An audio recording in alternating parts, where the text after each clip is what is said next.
Hello everyone, my name is Jyoti Rana and I am assistant professor in St. Andrews Institute of Technology and Management, and today we are going to study about the Portier triangle method.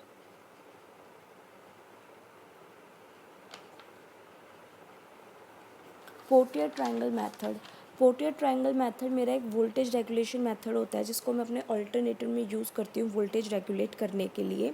Basically मेरे voltage regulation method 3 types के होते हैं: EMF method, MMF method and ZPF method. So this method is used to determine the voltage regulation of the machine or the alternator. This method depends on the separation of leakage reactance of armature and their effects. इस method में हम क्या करते हैं कि हम जो armature का लीकेज रिएक्टेंस होता है और उसके जो इफ़ेक्ट्स होते हैं उनको सेपरेट करते हैं. बेसिकली मेरे 3 मेथड्स होते हैं वोल्टेज रेगुलेशन के.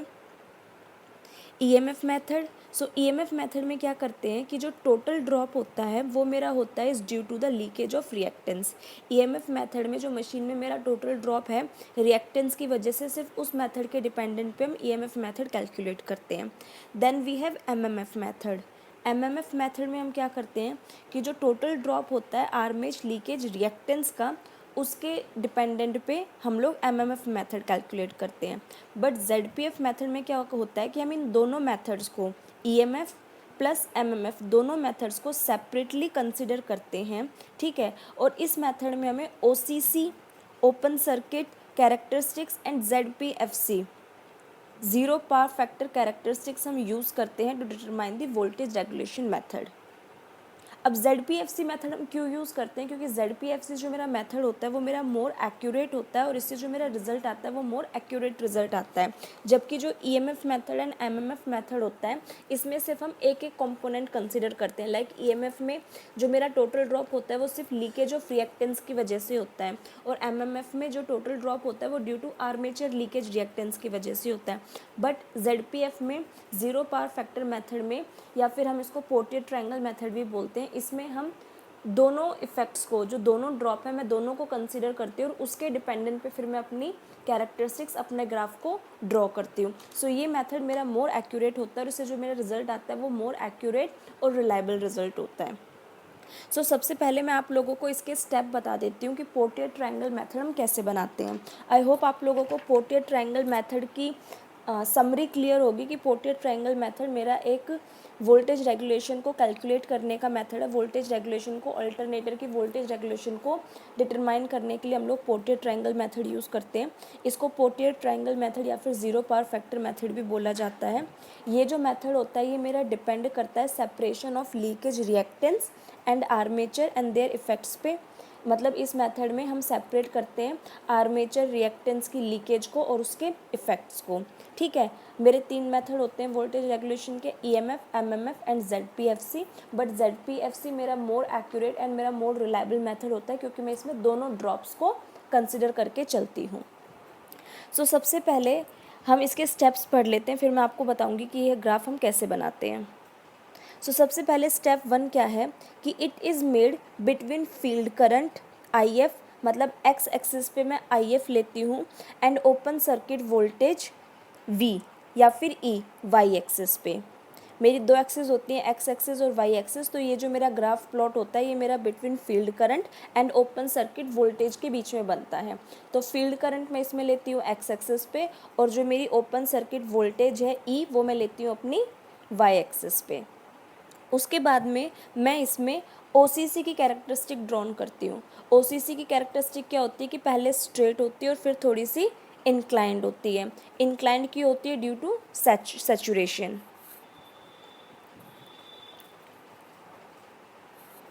देन फॉर ओसीसी ड्रॉ कर ली. अब ये जो मेरा ग्राफ है, पोर्टियर ट्रायंगल मेथड जो मेरा है, इसमें 2 कैरेक्टरिस्टिक ली जाती हैं, एक ओसीसी और एक ZPFC. OCC open circuit characteristic और zero power factor characteristic, 2 characteristic ली जाती हैं. तो प्लॉट ये मेरा होगा between I F and V या ई के बीच में. उसके बाद में मैंने अपनी ओसीसी ड्रॉ कर ली, और ओसीसी ड्रॉ करने के बाद में मैं 2 पॉइंट्स लूँगी जेडपीएफसी ड्रॉ करने के लिए. तो 2 पॉइंट में से जो मेरा एक पॉइंट है ए वो मेरा आएगा आई एफ पे, और सेकेंड पॉइंट मैं लूँगी बी. अब जो मेरा ओ ए है, क्योंकि आई एफ पे मैंने ए लिया है, वो मेरा ओ ए क्या है, ओ ए है मेरा field current that is required to generate the rated short circuit current under short circuit condition. और जो मेरा पॉइंट बी है, वो पॉइंट बी क्या है, field current required to produce the rated current at rated voltage under lagging load condition. अभी जब मैं ये ग्राफ बनाऊंगी तो आपको दोबारा से पॉइंट्स बताऊंगी, एक बार बस मैं बता रही हूँ कि हम इसमें कौन कौन से पॉइंट्स कंसीडर करते हैं। ठीक है, 2 पॉइंट है ZPFC के लिए ए एंड बी। तो मेरा ए इसमें क्या होता है, ए है मेरा field current that is required to generate the rated short circuit current under short circuit condition. और बी क्या है, बी भी मेरा फील्ड करंट है that is required to produce the rated current at rated voltage under lagging load condition. अब उसके बाद में मैं ए और बी को ज्वाइन कर दूंगी, ज्वाइन ए बी जो कि मेरी पैरेलल होगी OCC के। अब major the length of OA। अब मैं OA की लेंथ को मेजर करूंगी और उसके कॉरस्पॉन्डिंग मैं जो मेरा OCC और ZPFC के बीच में जो डिफरेंस होगा, तो B पॉइंट से मैं OA के जो डिस्टेंस होगा, OA का डिस्टेंस होगा, उतने डिस्टेंस की एक लाइन कॉरस्पॉन्डिंग ड्रॉ करूंगी। ठीक है, तो वो मेरी लाइन क्या हो जाएगी, CB।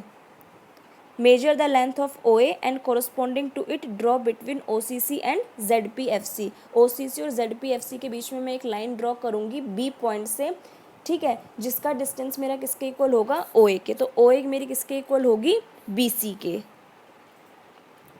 Now draw air gap plane line which is tangent to OCC। अब जो मेरी OCC कैरेक्टरिस्टिक थी, OCC की कर्व थी, उसके टेंजेंट में एक लाइन ड्रॉ करूंगी जिस लाइन का नाम है मेरा एयर गैप प्लेन लाइन। अब draw a line from C। अब जो मेरा पॉइंट C था which is parallel to air gap plan.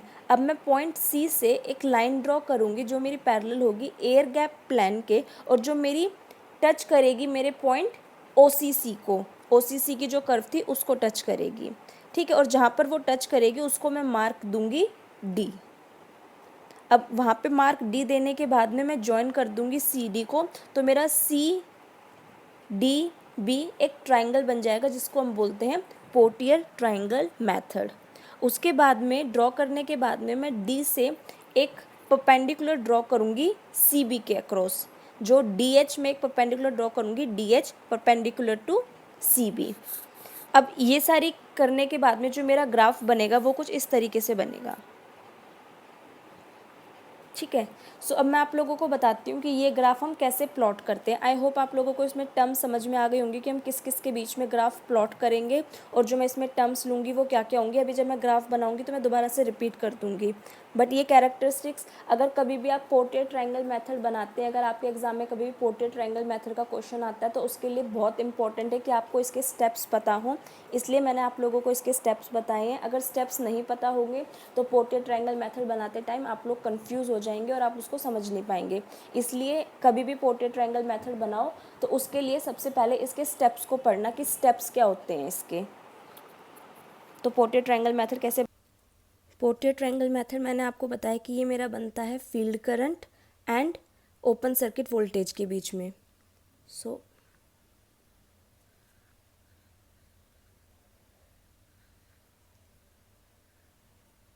This is my field current and this is my open circuit voltage. Field current मेरा x axis पे और open circuit voltage मेरी Y axis पे। अब इसके बाद में मैं क्या करूँगी, इसके बाद में मैं अपनी OCC कैरेक्टरिस्टिक बनाऊँगी। तो OCC मेरी कैरेक्टरिस्टिक्स कैसे बनती है, पहले स्ट्रेट एंड देन इंक्लाइंड हो जाती है। अब ये जो इंक्लाइंड होती है, इंक्लाइंड की होती है ड्यू टू सैचुरेशन। सो ये मेरी कैरेक्टरिस्टिक है OCC, ओपन सर्किट कैरेक्टरिस्टिक। अब ओपन सर्किट कैरेक्टरिस्टिक बनाने के बाद में मैं क्या बनाऊँगी, ZPFC। ZPFC कैसे बनेगी, उसके लिए मैं 2 पॉइंट्स लूँगी, A B, A B। अब ये है मेरी OA। अब OA क्या थी, OA मैंने आप लोगों को बताया था कि OA है मेरा field current required to generate rated short circuit current under short circuit condition. OA is my field current required to generate rated short circuit current under short circuit condition। और मेरा B पॉइंट क्या है, B है मेरा field current required to produce rated current at rated voltage under lagging load condition। अब मैं क्या करूँगी कि मैं ए बी को ज्वाइन कर दूँगी, that is parallel to O C C. ये मैंने अपनी ए बी को ज्वाइन कर दिया। अब ए बी को ज्वाइन करने के बाद में हम क्या करते हैं कि इस ओ ए को मेजर करते हैं, ओ ए के डिस्टेंस को मेजर करेंगे और ओ ए के डिस्टेंस को मेजर करने के बाद में यहाँ से बी पॉइंट से मतलब Z P F C and O C C के बीच में ओ ए के डिस्टेंस जितनी एक लाइन बनाएंगे। इसकी लेंथ मेजर कर ली, मान लो ये मेरी है 3 सेंटीमीटर की। सो यहाँ से मैं 3 सेंटीमीटर ऐसे, ठीक है। तो ये ओ ए और इसको मैं पॉइंट को नाम दूंगी सी, इसको मैं क्या नाम दूंगी सी, ठीक है। तो अब मेरी ओ ए हो जाएगी बी सी के इक्वल। अब now draw air gap plane line which is tangent to O C C. अब ये ओ सी सी की कैरेक्टरिस्टिक्स के अक्रॉस ही एक टेंजेंट में एक लाइन बनाऊंगी जिसको हम बोलते हैं air gap plane line. So this is my air gap plane line. अब एयर गैप प्लेन लाइन बन गई। अब एयर गैप प्लेन लाइन के बाद क्या करूँगी कि draw a line from C which is parallel to air gap line and cut the O C C and mark D. अब ये मेरी क्या है एयर गैप लाइन है, ये वाली मेरी क्या है ओ सी सी है। अब पॉइंट सी से एक लाइन ड्रॉ करनी है मुझे जो मेरी पैरेलल होगी एयर गैप लाइन के और जो मेरी कट करेगी ओ सी सी को एट पॉइंट डी पे। तो इसकी पैरेलल कैसे बनेगी ऐसे। अब यहाँ पे इसने इसको कट कर दिया तो ये मेरा पॉइंट क्या बन जाएगा D. Draw a line from a point C which is parallel to air gap line cut the O C C at point D. अब क्या करना है डी और बी को ज्वाइन कर देंगे।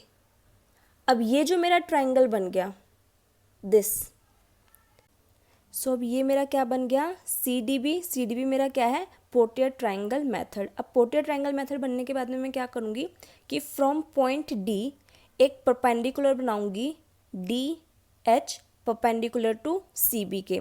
फ्रॉम पॉइंट डी एक परपेंडिकुलर बनाना है D H perpendicular to C B. अब मेरा डी एच क्या है डी एच है मेरा is equals to I A X L. So D H is my leakage reactance drop.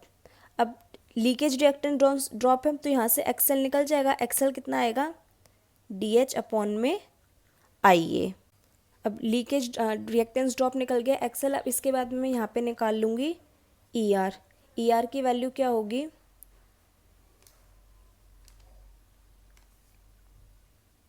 We cos phi plus I A R A का square plus V sine phi plus minus I A XL का whole square.